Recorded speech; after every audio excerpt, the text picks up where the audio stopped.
Welcome to the Deep Dive.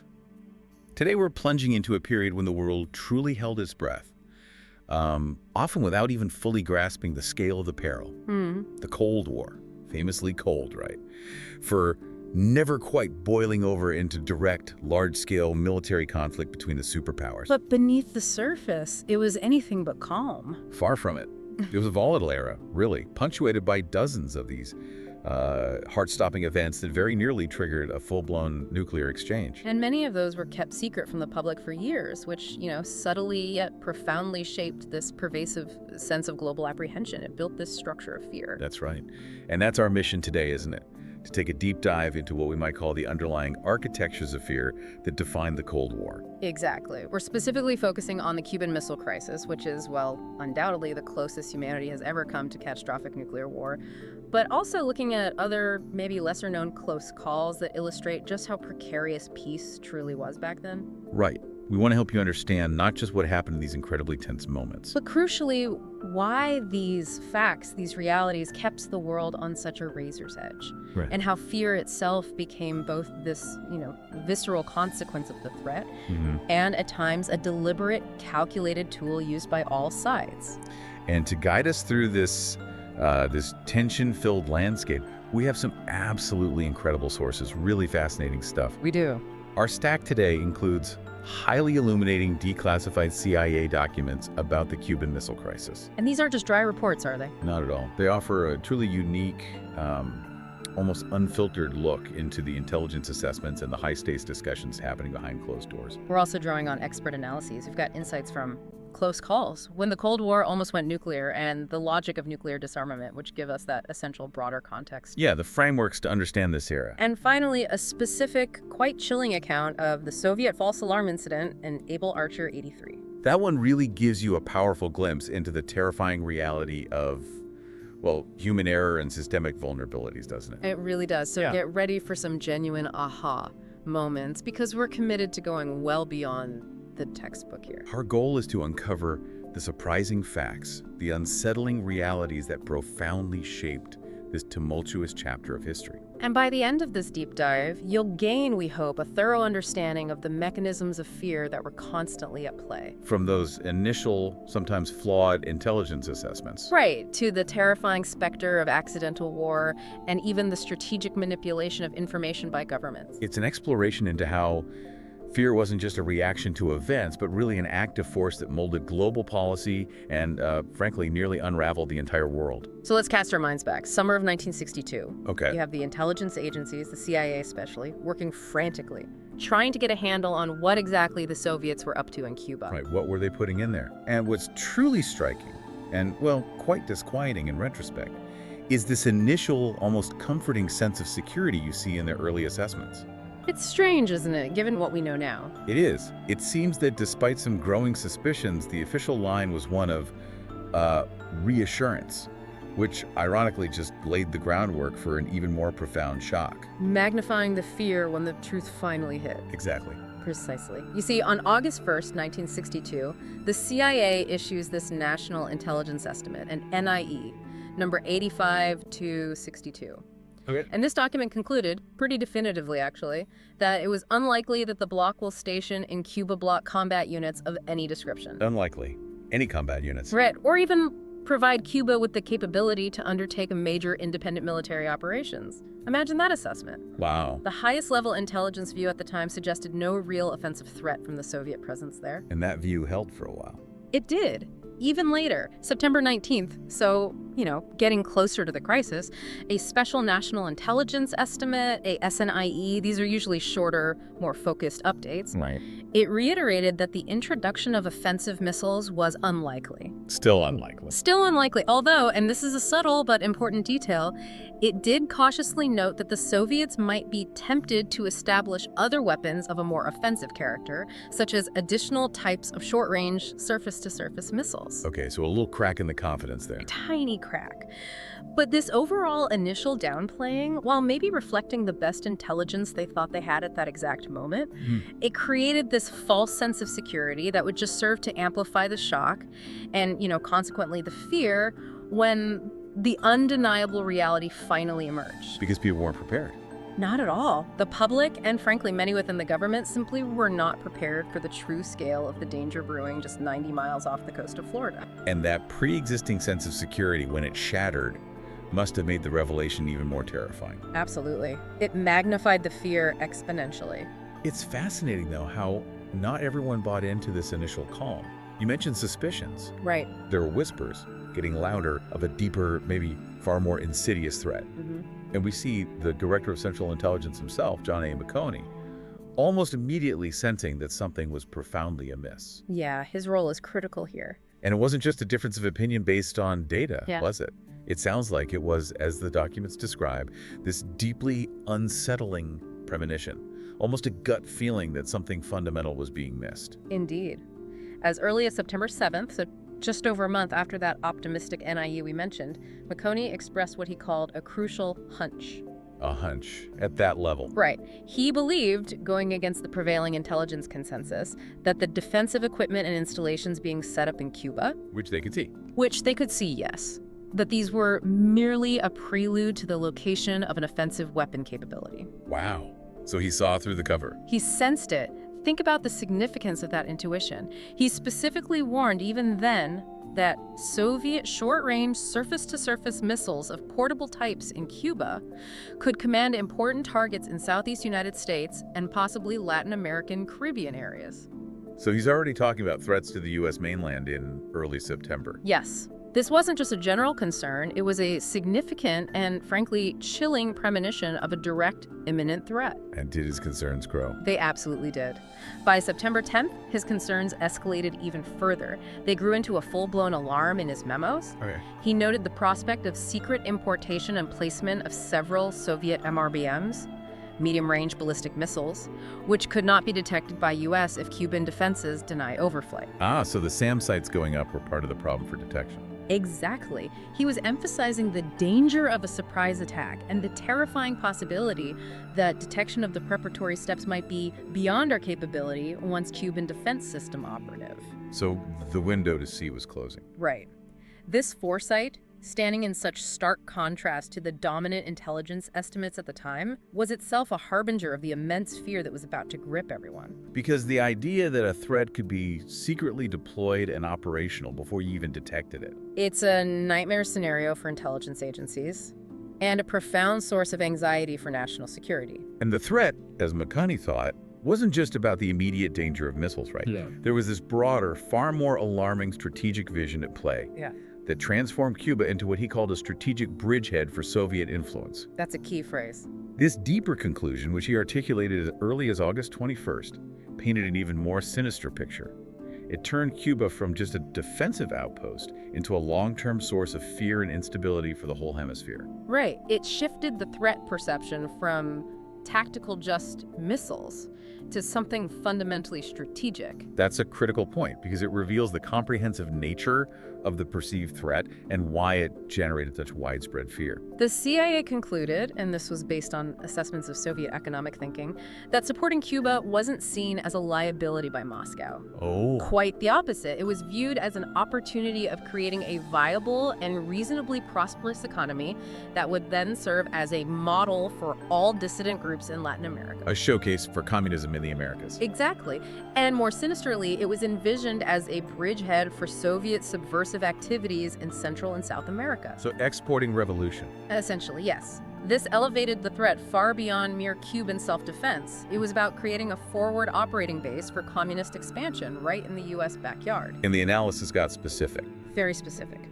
It cited Cuba as a possible location for MRBMs, confirming McConey's hunch, of course, but also for Comment and ELANT facilities targeted against United States activities, most particularly Canaveral. Listening posts aimed at the space program. Comment is communications intelligence. ELANT is electronic. That's right. Basically listening in on our communications and electronic signals, like radar.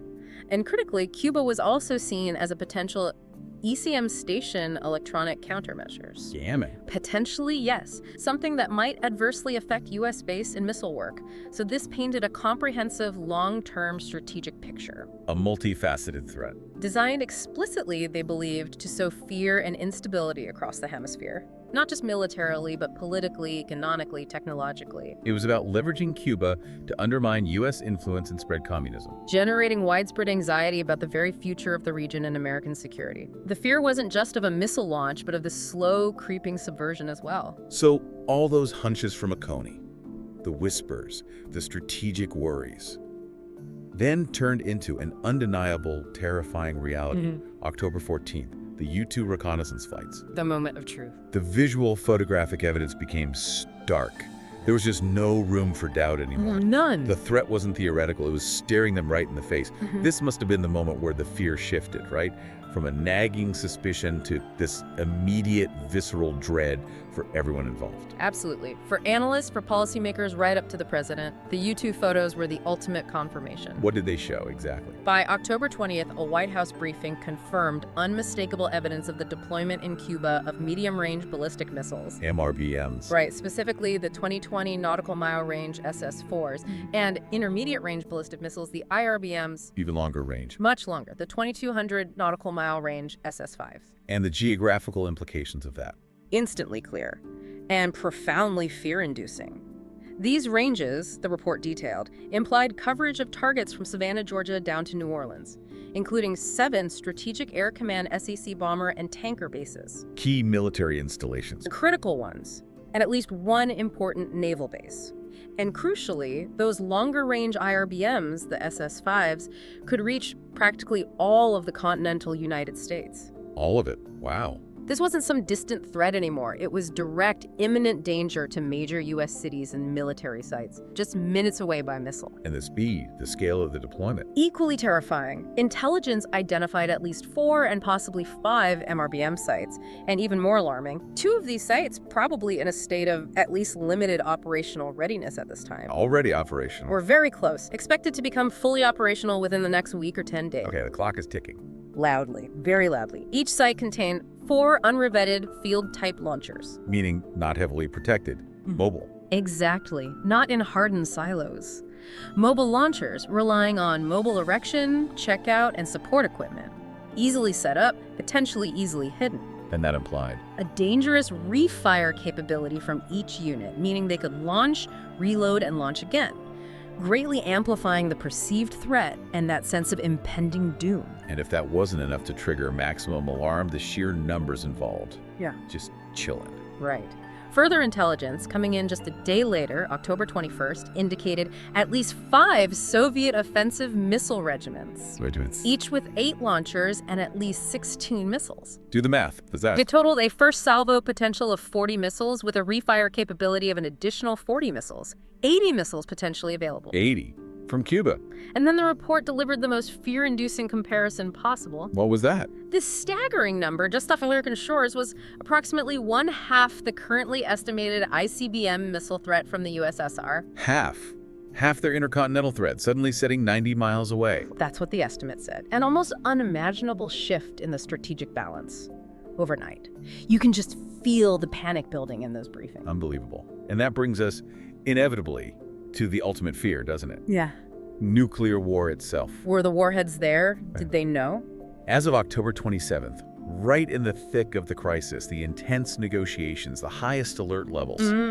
While there was no direct knowledge of thermonuclear warheads in Cuba, the intelligence agencies believed it prudent to assume that the Soviet missile force there is so armed.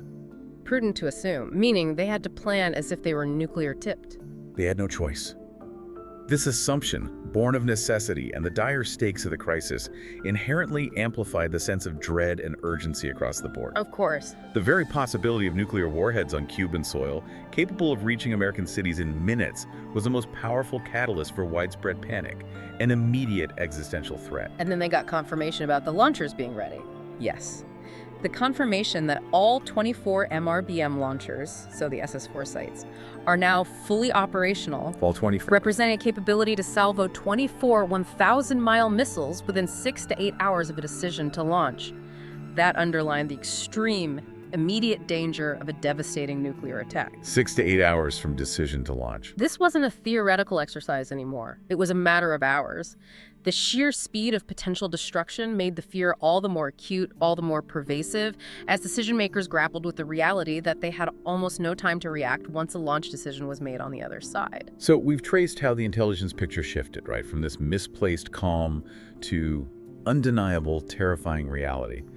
But it's crucial to understand, this is a really interesting layer, that beyond simply reacting to this escalating threat, there was also a conscious, deliberate strategy. Yes. To actively cultivate and amplify fear as a policy tool. That's right. It wasn't just happening to them, they were using it. This wasn't just about informing the public. It was about, well, alarming the free world, as they put it, to achieve very specific diplomatic and strategic objectives. Exactly. A declassified memorandum from DCI McConney, again, dated September 27th, reveals this strategy quite explicitly. He outlined an immediate, continuing, aggressive political action. Aggressive political action? Designed to awaken and alarm all of Latin America and all of the free world as to the extreme dangers inherent in the present Cuban situation. Awaken and alarm. Yeah. Explicitly fear-based language. Absolutely. And he wasn't just talking abstractly. The proposed actions were concrete, using domestic and foreign press media to inform and alarm the people. Using the press. Working through the United Nations, through the Organization of American States and its subcommittees, and engaging semi-public or private organizations such as labor, church, farm cooperatives, youth groups, etc. Wow, a full court press. It demonstrates a calculated, almost surgical effort to leverage public fear, to transform it into a diplomatic and strategic weapon. What was the goal? The goal was to rally international opinion, particularly in Latin America, to build consensus for, or at least acceptance of, potential aggressive action against Cuba. To make a strong response seem necessary. Exactly. To create a climate of fear that would make any strong U.S. response seem not just justified, but essential for collective security. And this deliberate amplification of fear, it wasn't just rhetoric or media campaigns, was it? It manifested in very real calls for invasion, for preemptive military action. Absolutely. Proposals discussed at the highest levels. The stakes were incredibly high, and the political climate in Washington, you can imagine, was ripe for aggressive proposals. Driven by this desire to eliminate the perceived communist threat at its source, often framed in the most dire, fear-inducing terms. McConney's memo again. Yes. That same September 27th memorandum, for instance, didn't shy away from discussing the instantaneous commitment of sufficient armed forces to occupy the country, destroy the regime, free the people, and establish in Cuba a peaceful country which will be a member of the community of American states. Whoa. That's not just removing missiles, that's full regime change. Overthrowing Castro. Entirely. And this goal was often invoked with these dire warnings about the spread of communism in the hemisphere, which itself served to amplify fear domestically and internationally. Castro was portrayed as this, cancerous growth that needed to be excised for hemispheric safety. This sentiment had traction in Congress. Strong echoes. As early as September 7th, McConney noted in a memo that congressional Republicans were pressing for a Formosa-type resolution. Like the one for Taiwan, authorizing military force. Exactly. Authorizing president to use troops if necessary. Such public calls by political leaders further fueled domestic anxieties, creating this powerful narrative of impending military action. Which created international speculation too, presumably. Absolutely. Speculation about an imminent invasion, which in turn fed back into the general atmosphere of fear. It was a feedback loop. And the ripple effect of this cultivated fear wasn't just contained to the U.S. and Cuba or even U.S. politics. It spread, didn't it? Rapidly, across the globe, impacting diplomatic relations even among allies. How so? It illustrates how the mere perception of an imminent threat, whether from the missiles themselves or from anticipated U.S. intervention, created its own waves of preemptive anxiety. It strained international relationships.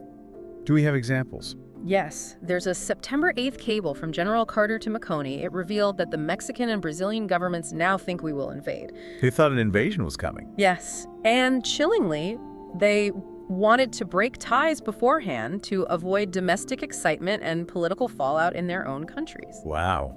Breaking ties before an invasion even happened. It highlights a profound and often overlooked consequence of this fear strategy. The perceived threat of U.S. intervention, fueled by intelligence leaks and aggressive political rhetoric, created preemptive fear. It severely strained diplomatic relations, even among key allies in Latin America. So it wasn't just the Soviet missiles causing fear in the region. No. It was also the intense fear of how the U.S. might respond, and the potential for a broader, destabilizing conflict that could engulf their own nations. It shows how fear, once deliberately unleashed, It has far-reaching and sometimes unintended consequences, impacting decisions and relationships across the globe, forcing even allies to reconsider their stances based on anticipated U.S. actions. It became almost a self-fulfilling prophecy of instability. So while the Cuban Missile Crisis stands as, arguably the closest humanity ever came to nuclear Armageddon, The defining moment, for sure. it's absolutely crucial to understand it wasn't some isolated incident. The Cold War was, in essence, this constant, low-level tightrope walk over a nuclear abyss. That's a good way to put it. What's truly chilling, maybe even more unsettling than the crisis itself, is realizing how many other times we came perilously close to disaster. Due to accidents, miscalculations, system failures. Right. Many of which were hidden from public view for decades. You're absolutely right. There's a compelling article from JSTOR Daily that underscores this. It highlights that dozens of events that might have triggered a nuclear exchange occurred throughout the Cold War, Dozens. with many kept secret then. Some are still classified now. This chilling fact reveals this constant, hidden undercurrent of peril that truly defined the era. A pervasive anxiety that something, anything, could go wrong at any moment. And there's research cataloging these. Yes, arms control expert Milton Leitenberg, in his extensive research, meticulously catalogs this frightening array of potential triggers. It wasn't just one type of problem, it was a whole complex web of vulnerabilities. Like what? His list includes accidents, overactive military exercises, false alarms, alert failures, false identifications, and he gives a stark example here. A burning oil well could trigger warning of a missile launch. Wow. A burning oil well looks like a missile launch. To the early systems, potentially yes. Also, aggressive posturing and aggressive actions, shooting down planes, ramming ships. So, a huge range of potential triggers. This comprehensive list paints a stark, terrifying picture of a world perpetually on the brink, repeatedly. It makes clear that fear wasn't just an emotional response. It was a rational and necessary reaction to these profound systemic vulnerabilities in a nuclear-armed world. The sheer volume of these near misses is what really underscores the sustained level of threat, isn't it? It absolutely does. And the fear wasn't just about intentional conflict or miscalculation between leaders. It was also about the terrifying, almost mundane potential for accidental detonation. Right. The physics and engineering involved. The sheer physical dangers inherent in just handling these unbelievably powerful weapons added another, very tangible layer of dread. It's a stark reminder of the sheer destructive power involved. Take the 1958 Goldsboro, North Carolina incident. What happened there? A U.S. B-52 bomber, experiencing mechanical failure, was forced to jettison its payload 2 hydrogen bombs over North Carolina. Jettisoned H-bombs over the U.S. Yes, one of them actually fell to Earth, parachuted down, and 5 of its 6 safety mechanisms failed upon impact. 5 out of 6 failed. Meaning it was one single low-voltage switch away from detonating. A multi-megaton explosion. Unbelievable. On U.S. soil. By accident. It served as this terrifying reminder of the physical dangers inherent in simply handling nuclear weapons, and the fact that both countries subsequently made it harder for nuclear weapons to detonate accidentally after incidents like this. They had to improve the safety mechanisms. It reveals the very real, visceral fear of an unintended nuclear explosion. It speaks volumes that they had to go back and re-engineer safeguards against such random mechanical accidents. Suggests the initial designs carried this terrifying, unacknowledged risk. Precisely. It highlights that the fear wasn't just of an enemy, but of the technology itself turning on you. And beyond the hardware, human error and systemic failures were these constant, terrifying wildcards. Always the weakest link. The Stanislav Petrov incident in 1983 gives us a chilling, almost unbelievable example of this, how close we came due to a false alarm. And, crucially, a single man's critical thinking defying protocol. It really illustrates the thin thread piece was hanging by. This story is profoundly unsettling because it's so raw and dependent on individual judgment under pressure. In September 1983, the Soviet early warning satellite system, codenamed OKO, it falsely indicated an incoming U.S. intercontinental ballistic missile, an ICBM. Then moments later, it reported 5 more launches. 5 missiles incoming. The system says it's real. The base went into a state of extreme panic, as you can imagine. The protocol for Colonel Stanislav Petrov, the duty officer, was crystal clear. Report this immediately up the chain of command. Which would trigger? Which would likely have triggered a full-scale Soviet nuclear retaliation, based on the false data. But he didn't. He didn't. Petrov, an officer who had actually helped create the software for OCO, recognized that the system was new and, frankly, prone to error. He knew its flaws. He did. He also noted a critical anomaly. If the U.S. were truly launching a first strike, it would likely be massive, overwhelming hundreds of missiles, not just 5 or 6. Makes sense, logically. So, crucially, he chose not to follow protocol. Against immense pressure, against his training, he trusted his gut. He waited for corroborating evidence from ground radar. Which never came. The alarms soon stopped. It was revealed as a system malfunction, later traced to a rare alignment of sunlight reflecting off high-altitude clouds that the system misinterpreted as missile engine plumes. Sunlight on clouds. Petrov's skepticism, his independent thinking, his inaction almost certainly averted a nuclear disaster. It highlights the terrifying vulnerability of relying on fallible systems. And the heroic, yet incredibly precarious role of human judgment under immense, fear-inducing pressure. It's a testament to his courage and skepticism, but also a stark warning about how easily things could have gone catastrophically wrong. Another deeply unsettling close call, also from 1983, a bad year it seems. A very tense year. Occurred during the Able Archer 83 NATO exercise. This wasn't a system malfunction, was it? It was misinterpretation. Exactly. Routine military drills nearly seen as the prelude to a genuine first strike, almost triggering a full-scale Soviet response. It reveals the terrifying fragility of communication and trust, or really, the lack thereof, between the superpowers. That's a key distinction because it shows a different pathway to accidental war, through misinterpretation, fueled by fear. During Able Archer 83, NATO simulated a conflict escalating from conventional to nuclear war. Simulation. But a very realistic one. It involved realistic procedures, new encrypted communications, even the participation of heads of state like Thatcher and Reagan playing their roles. Okay, so very high fidelity. Extremely. Soviet intelligence already on high alert due to escalating Cold War tensions. Reagan's evil empire speech, the shooting down of KAL-07. Right, the context was tense. They tragically misinterpreted the realistic nature of this exercise as a potential cover for a genuine first strike. They thought, this is it. They're using the exercise to mask the real attack. They raised their own alert levels significantly.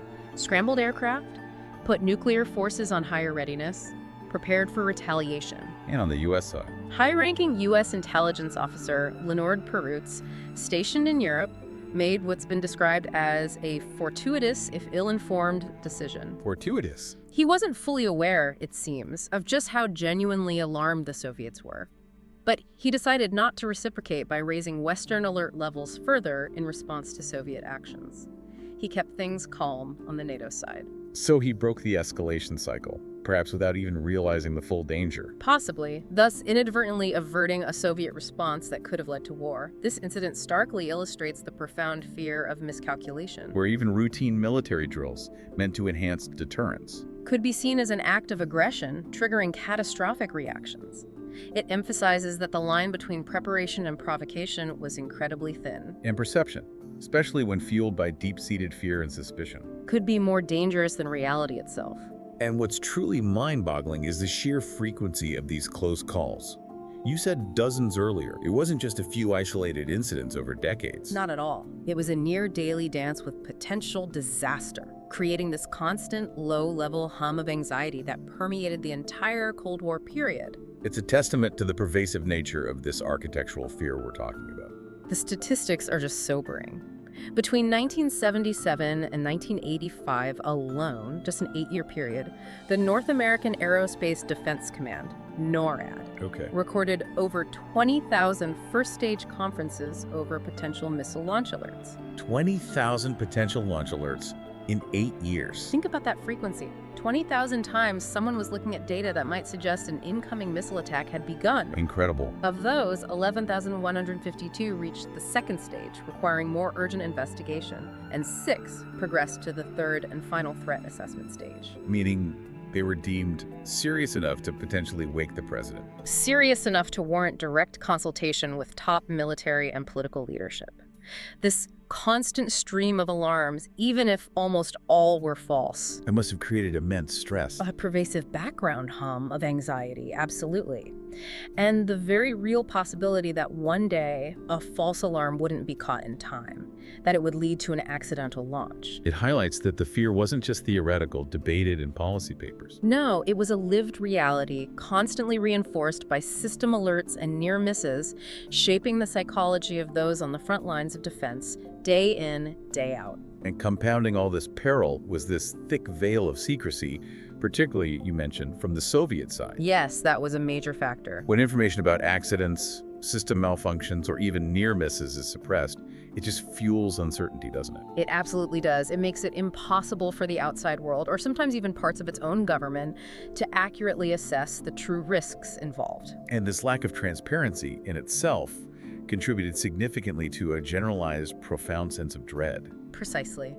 The JS Store article we mentioned notes that the Soviet Union suffered large numbers of major accidents involving their nuclear assets and early warning systems. But they didn't talk about them. No, the inherently secretive state was always reluctant to let such information out. It was only after the breakup of the USSR, when former officials felt freer to speak, Right. that they could admit that malfunctions of early warning systems were not rare. Not rare. That's chilling. This deliberate secrecy fueled deep uncertainty in the West.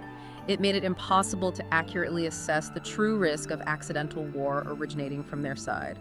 You just couldn't know if their systems were stable, if human judgment would consistently hold up under pressure, or if some minor incident was about to spiral out of control over there. It's the fear of the unknown. Exactly. This unknown element, this black box of potential catastrophe, was a massive source of fear. It fostered a climate where the absence of information was often more terrifying than the information itself, creating this constant low-grade paranoia about what might be lurking just beneath the surface of official Soviet silence. Going back to the Cuban Missile Crisis itself, the terrifying theater of those 13 days. The discussions among U.S. leaders captured in those declassified documents weren't just about strategy, were they?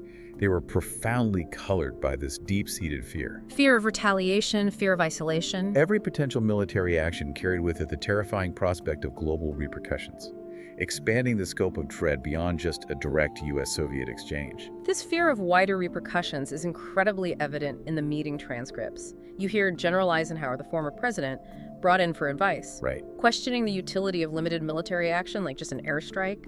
He saw it as indecisive, irritating world opinion, creating fear in all areas where the Soviets could retaliate. Irritating world opinion. And he famously labeled it urdies, almost dismissing it as pointless and counterproductive because of these wider fears. And others felt similarly. Yes. Ambassador Llewellyn Thompson, who knew the Soviets well having served in Moscow, starkly warned against an airstrike without warning.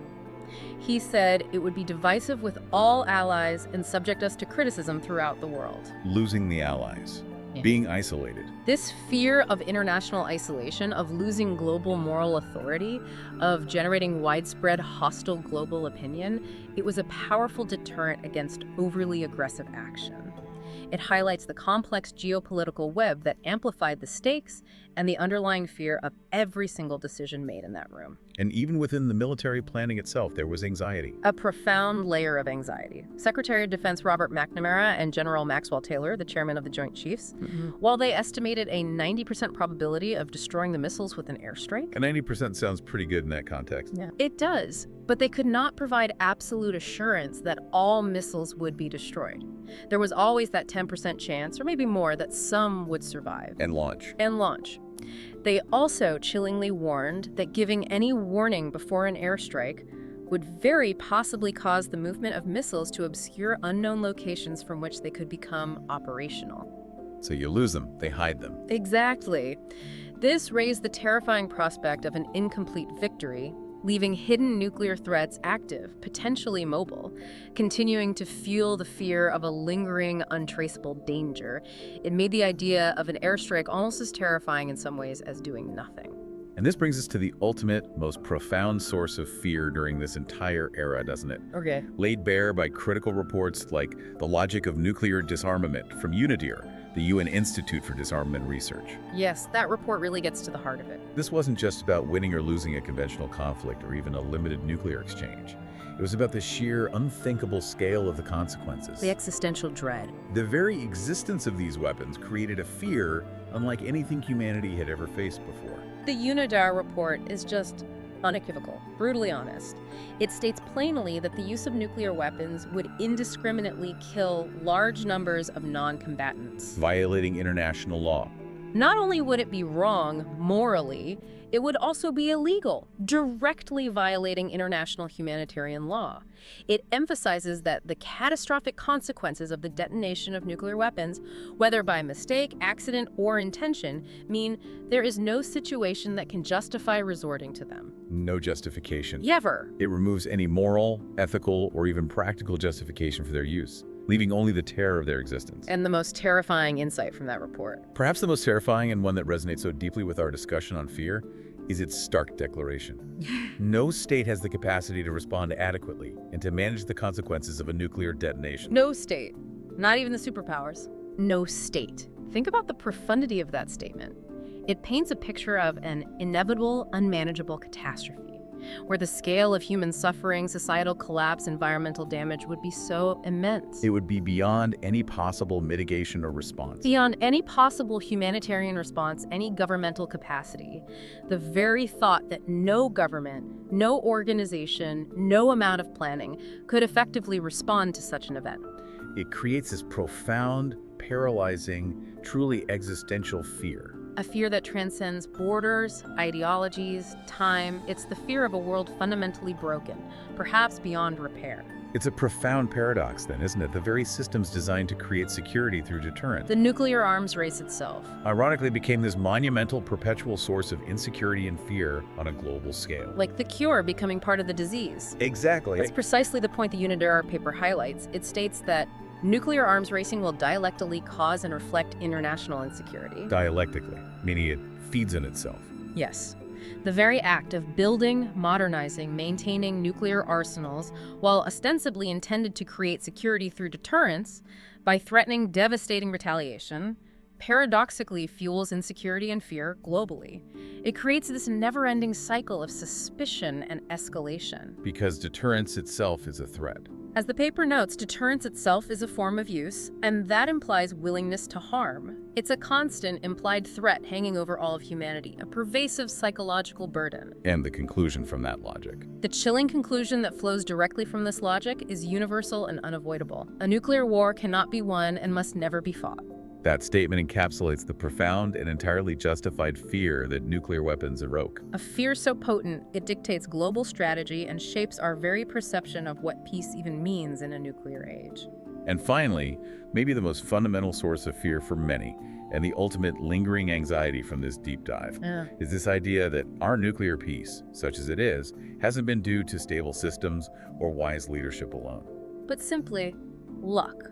Just sheer luck. And that luck, as the UNIDAR analysis points out, is emphatically not an infinite resource. That's the most unsettling truth for many, I think, because it reduces all our complex efforts to manage this existential threat down to a simple gamble, roll of the dice. The UNIDAR analysis points to the notion that luck has helped prevent nuclear war thus far. Which is fortunate. But that sooner or later, good luck will run out, and the result will be catastrophic. Sooner or later. It frames nuclear peace not as the result of robust, foolproof systems or consistently wise, infallible leadership. Which we know we don't always have. Exactly. But as a temporary reprieve, a ticking clock towards an inevitable, terrifying end unless fundamental and dramatic changes are made to how we approach nuclear security. It's the profound fear that human fallibility, whether through error, hubris, miscalculation, combined with technological complexity, will eventually betray us. And that our current state of non-war is merely a fortunate accident, not some guaranteed stable outcome. This constant awareness of fragility, it adds this underlying layer of existential dread to the entire nuclear debate, doesn't it? It makes the Cold War feel anything but cold when you look at it that way. In a crisis as intense and multifaceted as the Cuban Missile Crisis, Information itself became this crucial battleground. Absolutely. Managing the narrative. The declassified sources we've reviewed reveal how the careful management and sometimes outright suppression of information was a key strategy. Used to control the narrative of terror, you could say, and guide both public and international perception. It was a calculated act to shape the very understanding of the threat itself. That's a fascinating and, frankly, ethically complex aspect of the crisis. On October 29th, right amidst the height of the standoff, President Kennedy explicitly asked DCI McCone. Asked him what? To suppress or control information about the confirmed arrival of crated IL-28 bombers in Cuba. These were Soviet light bombers, capable of carrying nuclear weapons. More offensive weapons arriving, even as they negotiated. Exactly. The president's reasoning was explicit, according to the memos. He wanted to avoid injecting a new and more violent Cuban issue into the ongoing political campaign. The midterm elections were days away. And he feared it would seriously affect his independence of action in the delicate negotiations to get the missiles out. He thought revealing the bombers would force his hand. He understood that revealing these additional offensive weapons, even if they weren't assembled yet, could trigger a fresh wave of public panic and political pressure, potentially forcing him into a military response he desperately wished to avoid. But McConney pushed back. He did. He stated that suppressing all future information would be extremely dangerous for intelligence integrity and future assessments. So a clash between political needs and intelligence needs. A classic tension. While McConney agreed, in the end, to word the specific report as a probability rather than an actuality, since they'd only seen crates, not assembled bombers, this exchange highlights that profound tension. Between a leader's desire to manage public panic and the imperative of intelligence transparency. It's a clear, documented example of how the fear of public reaction directly influenced the flow and control of critical information, demonstrating that strategic architecture of fear at play internally as well. And in the quiet aftermath of the crisis, when people had time to reflect, these reflections on secrecy offered a more nuanced view, right? Yes, more introspective. While some level of information control was maybe deemed necessary for national security at the time, the very act of withholding information, even with the best intentions, carried its own inherent risks and complexities. It really does raise important questions about transparency in a crisis. A post-crisis memorandum from James R. Killian Jr., he was the chairman of the President's Foreign Intelligence Advisory Board, PFIAB, dated February 4th, 1963, offered a very considered perspective on this. He concluded that the President's directive restricting the publication of intelligence on offensive weapons was clearly wise, necessary, and essential to the national interest. So he supported Kennedy's decision. Yeah, he did, seeing it as a way to prevent unnecessary public panic and give the administration room to maneuver diplomatically. However, and this is the crucial nuance, Killian also warned that the misinterpretations of this directive endangered the necessary flow of information within the intelligence community itself. So it caused internal problems. It suggests that while controlling public information might have prevented widespread panic externally, it also carried the significant risk of creating blind spots, fostering internal confusion, or hindering critical analysis within the government. The very mechanism designed to manage external fear risked creating internal uncertainty. Exactly. Killian's memo also explicitly addressed and refuted specific public concerns that had arisen, stating there was no evidence whatsoever to support such charges that intelligence had been manipulated for partisan political purposes. Trying to rebuild trust. Directly aimed at rebuilding trust and countering any public fear of governmental deception after the fact. And finally, even among the most informed, the most deeply involved individuals, there was this persistent dissonance of perception. Yes, disagreements about what was really known and when. Regarding the intelligence and the true level of threat it represented. DCI McCone himself reflected on this, didn't he? He did, highlighting the inherent difficulty in assessing and conveying fear-inducing intelligence, even among those at the very pinnacle of the intelligence community. It really speaks to the subjective nature of interpreting peril. It absolutely does. In his own reflections, also in February 1963, DCI McCone noted that his own views differed from those of the community regarding the intelligence community's overall performance in the crucial 6 months prior to the crisis. He thought they'd missed things earlier, perhaps, that he hadn't. Essentially, yes. He believed his personal study offered a more reasonable judgment compared to the collective assessment that had initially downplayed the threat. This underscores the profound difficulty in accurately assessing and then effectively conveying truly fear-inducing intelligence. Even among seasoned experts with access to the same raw data. It highlights how varied interpretations, personal biases, maybe prior experiences could fundamentally shape the perception of threat and urgency. This internal disagreement even after the fact. It shows that the facts themselves, when viewed through different lenses, could lead to different levels of alarm and, consequently, different recommended courses of action. It's a sobering reminder of how subjective the interpretation of potentially catastrophic information can be. Even for those at the very top, and how that subjectivity can influence the architecture of fear that permeates all decision-making in such crises. We certainly journeyed through some unsettling realities of the Cold War today. From the tangible, immediate threat of those nuclear missiles on Cuban soil, to the hidden, pervasive dangers of systemic malfunctions and human miscalculation that plagued the entire era. We've seen how fear was both this natural, inevitable response to an existential threat, and critically, how it was, at times, a tool deliberately employed and amplified to shape policy, rally public opinion, and exert global influence. The lessons drawn from these facts of fear, as we've called them, are profound and, well, deeply relevant even now. They serve as a stark reminder of the inherent fragility of peace, the critical importance of rigorous, skeptical thinking in the face of overwhelming information, or, just as often, the profound lack of information. And the ongoing complex challenge of managing risks that could lead to truly unmanageable consequences. The insights gleaned from these declassified documents and expert analyses offer a sobering reflection.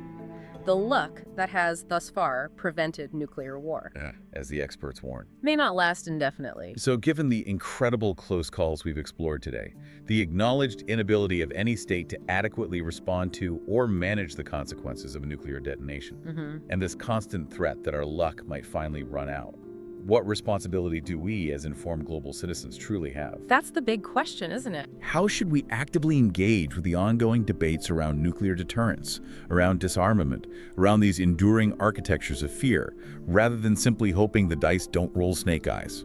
What fundamental truth about human nature or technology or geopolitics stands out to you from this deep dive into the Cold War's landscape of fear?